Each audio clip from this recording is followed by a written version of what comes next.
ನಮಸ್ಕಾರ, ಆರ್ಫನ್ ನ್ಯೂಸ್ಗೆ ಸ್ವಾಗತ. ಧಾರವಾಡ ಜಿಲ್ಲೆ ನವಲಗುಂದ ತಾಲೂಕು ಮಹಾದಾಯಿ ಕಳಸಾ ಬಂಡೂರಿ ರೈತ ಹೋರಾಟ ಸಮಿತಿ ವತಿಯಿಂದ ಪ್ರತಿಭಟನೆ ಹಮ್ಮಿಕೊಳ್ಳಲಾಯಿತು.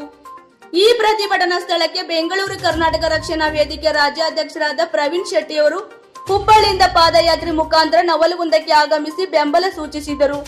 ಹಾಗೂ ಮಹಾದಾಯಿ ಕಳಸಾ ಬಂಡೂರಿ ಕಾಮಗಾರಿಯನ್ನು ಕೇಂದ್ರ ಸರ್ಕಾರ ಮತ್ತು ರಾಜ್ಯ ಸರ್ಕಾರಗಳು ಒಂದುಗೂಡಿ ಕಾನೂನು ತೊಡಕುಗಳನ್ನು ಬಗೆಹರಿಸಿ ಶೀಘ್ರ ಕಾಮಗಾರಿಯನ್ನು ಪ್ರಾರಂಭಿಸಬೇಕು.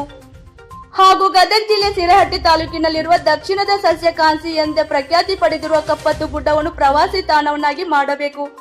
ಹಾಗೂ ಕಳಸಾ ಬಂಡೂರಿ ಕೇಂದ್ರದ ಸಮಿತಿ ನವಲಗುಂದಕ್ಕೆ ಬಂದು ಪರಿಶೀಲನೆ ಮಾಡಬೇಕೆಂದು ಸರ್ಕಾರಕ್ಕೆ ಆಗ್ರಹಿಸಿದರು.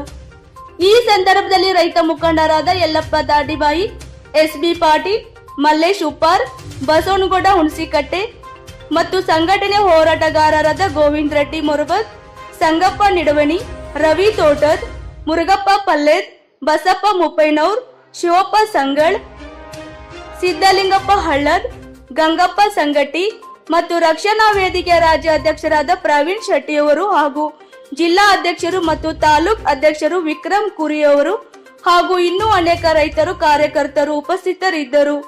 ವರದಿಗಾರರು ದುರ್ಗೇಶ್ ಎಂ, ಬೈರಮ್ಮನವರ್, ಆರ್ಫನ್ ನ್ಯೂಸ್, ಗದಗ್. ಜಿಲ್ಲೆಯ ತಾಲೂಕಿನ ವಿವಿಧ ಗ್ರಾಮ ಸಹಿತ ಬಂದಿರತಕ್ಕಂತ ಈ ನೆಲ ಜಲದ ಪ್ರಶ್ನೆ ಬಂದಾಗ